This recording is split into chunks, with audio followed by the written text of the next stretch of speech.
Have you heard the term lover boy before? The lover boy method? Yeah, romantically involving yourself with a woman and then making money off of her in some sort of sex-adjacent industry. Firstly, I would call the webcam industry far closer to psychology than sex. The webcam industry has prevented more male suicide than any group of therapists, any action group, any charity ever would, right? Is that true? How can you measure that? Well, it's not about measuring, it's about my personal experience. One of the concerns that people have about that lover boy method is that let me correct you, because I'm a professional. Is that it's similar to, or people might consider that a form of grooming. Okay, so I'm a professional, so I have to change what you just said. I have to at least challenge you on it. Nobody's concerned about anything that happened 10 years ago when a bunch of girls got rich. There's not a single female complaining. Do you think there's not a single female complaining? Have you seen one? Tell me. Andrew maintains that he has never abused a woman.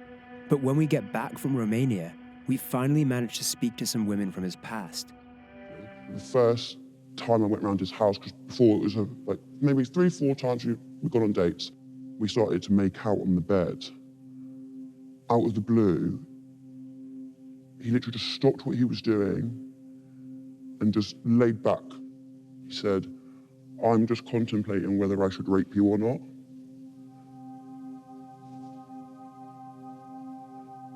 And I promise you, within an instant, he changed.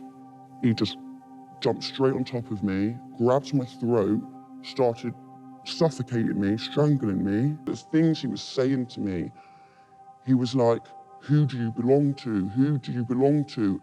And the more I couldn't say it, the more he'd hurt me. So I couldn't see an escape. And at that point, I just gave up. I just gave up.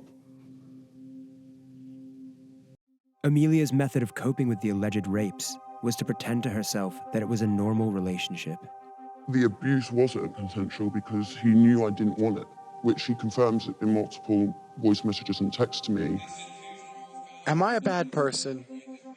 Because the more you didn't like it, the more I enjoyed it. I fucking loved how much you hated it. Turned me on. Are you seriously so offended I strangled you a little bit? You didn't fucking pass out. In all the women I've ever slept with, not a single one has ever bitched or complained like you are bitching and complaining now. After 6 months, Amelia eventually left Andrew when she says she began to fear for her own life.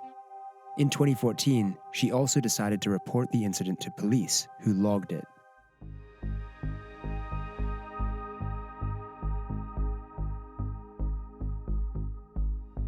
The Crown Prosecution Service said, in this case, we carefully reviewed all the evidence provided by the police regarding each complainant and concluded it did not meet our legal test and there was no realistic prospect of a conviction.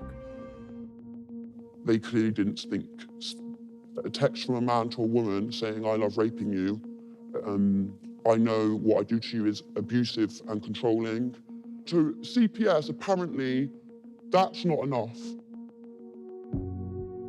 In a statement issued via his lawyer in Romania, Tate denied the assault or rape. He said, "They wanted money because I fired them. The police understood after the investigation that I am innocent, and the police found messages from the girls' phones where they were talking between themselves and planning to lie about me."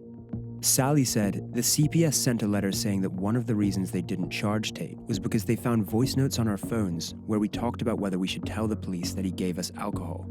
We were talking about it because that is what happened. He used to get us drunk.